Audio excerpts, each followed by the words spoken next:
नमस्कार, मैं हूं आपके साथ पलक जैन और आप देख रहे हैं अर्थ प्रकाश टीवी। प्रधानमंत्री नरेंद्र मोदी ने 3 दिसंबर को चंडीगढ़ के पंजाब इंजीनियरिंग कॉलेज में 3 नए आपराधिक कानून, भारतीय न्याय संहिता, भारतीय नागरिक सुरक्षा संहिता और भारतीय साक्ष्य अधिनियम की समीक्षा की थी। देश में तीनों नए आपराधिक कानूनों को 1 जुलाई 2024 को लागू किया गया था। इन आपराधिक कानूनों की संकल्पना पीएम नरेंद्र मोदी की सलाह पर की गई थी। साथ ही इसका उद्देश्य देश की न्याय व्यवस्था को अधिक पारदर्शी, कुशल और समाज की आवश्यकताओं के अनुकूल बनाना था। भारतीय न्याय संहिता का मूल मंत्र है सिटीजन फर्स्ट। ये कानून नागरिक अधिकारों के प्रोटेक्टर बन रहे हैं, ईज ऑफ जस्टिस का आधार बन रहे हैं। पहले एफआईआर करवाना भी कितना मुश्किल होता था, लेकिन अब जीरो एफआईआर को भी कानूनी रूप दे दिया गया है। अब उसे कहीं से भी केस दर्ज कराने की सहूलियत मिली है। एफआईआर की कॉपी पीड़ित को दी जाए, उसे ये अधिकार दिया गया है।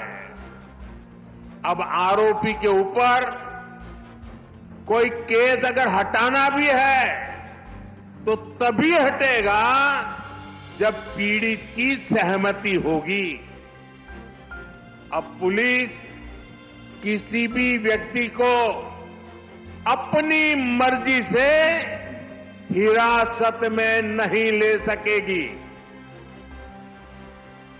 उसके परिजनों को सूचित करना, ये भी न्याय संहिता में अनिवार्य कर दिया गया।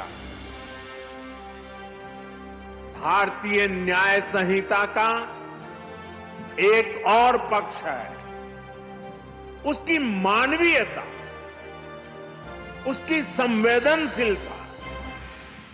अब आरोपी को बिना सजा बहुत लंबे समय तक जेल में नहीं रखा जा सकता।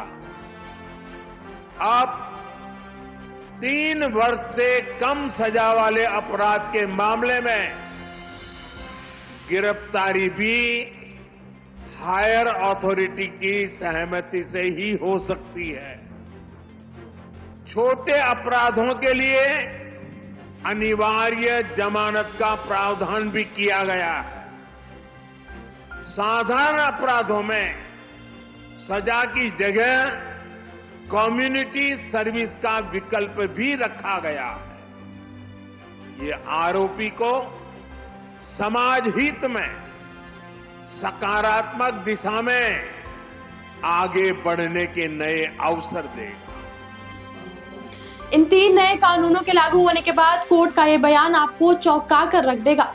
दरअसल पंजाब और हरियाणा हाई कोर्ट का कहना है कि पीड़ित आत्महत्या के लिए विवश नहीं होते अगर कानून उचित तरीके से तैयार किए गए होते और स्थिति से निपटने के लिए इन्हें अधिनियमित किया गया होता। कोर्ट के मुताबिक भारतीय दंड संहिता की जगह लेने वाले नए आपराधिक कानून भारतीय न्याय संहिता में भी धोखाधड़ी या गबन जैसे अपराधों से निपटने के लिए आवश्यक बदलाव शामिल नहीं किए गए। अदालत आत्महत्या के एक मामले पर सुनवाई कर रही थी। मामले में भारतीय न्याय संहिता की धारा के तहत मामला दर्ज किया गया था, जिसमें याचिकाकर्ताओं पर पीड़ित को आत्महत्या के लिए उकसाने का आरोप लगाया गया था। दरअसल अदालत आत्महत्या के एक मामले पर सुनवाई कर रही थी। मामले में भारतीय न्याय संहिता की धारा के तहत मामला दर्ज किया गया था, जिसमें याचिकाकर्ताओं पर पीड़ित को आत्महत्या के लिए उकसाने का आरोप लगाया गया था। दरअसल याचिकाकर्ताओं ने अन्य आरोपियों के साथ मिलकर उसे धोखा दिया, जिस कारण उसके व्यवसाय में गिरावट आ गई। वो तनावपूर्ण हो गया। ऐसे में अदालत ने धोखाधड़ी से जुड़े इस मामले पर जांच करने के लिए आदेश जारी किए। हालांकि कोर्ट ने याचिकाकर्ताओं को आसानी से जमानत दे दी थी और इसका कारण कानून की वर्तमान स्थिति बताया। कोर्ट ने कहा कि ऐसे केसों से निपटने के लिए उपयुक्त कानून नहीं बनाए गए हैं। अगर इस तरह के दुरुपयोग से निपटने के लिए उचित आदेश दिया गया होता या पुलिस ने सही कार्रवाई की होती तो पीड़ित आत्महत्या ना करता। कोर्ट ने आगे कहा कि अगर इस तरह की हेराफेरी से निपटने के लिए उचित आदेश दिया गया होता तो शायद पीड़ित ने आत्महत्या नहीं की होती। दरअसल पर्याप्त और उचित कानूनों के बिना पुलिस और भी असहाय हो जाती है। इसी तथ्य और जमीनी हकीकत को देखते हुए अकेले याचिकाकर्ताओं को अपराधी नहीं ठहराया जा सकता। आपका इस खबर को लेकर क्या ख्याल है, हमें कमेंट करके जरूर बताइए और ऐसी तमाम बड़ी खबरों के लिए देखते रहिए अर्थ प्रकाश टीवी। ताज़ा अपडेट्स व बड़ी खबरों के लिए सब्सक्राइब करें अर्थ प्रकाश टीवी और बेल आइकन दबाना ना भूलें।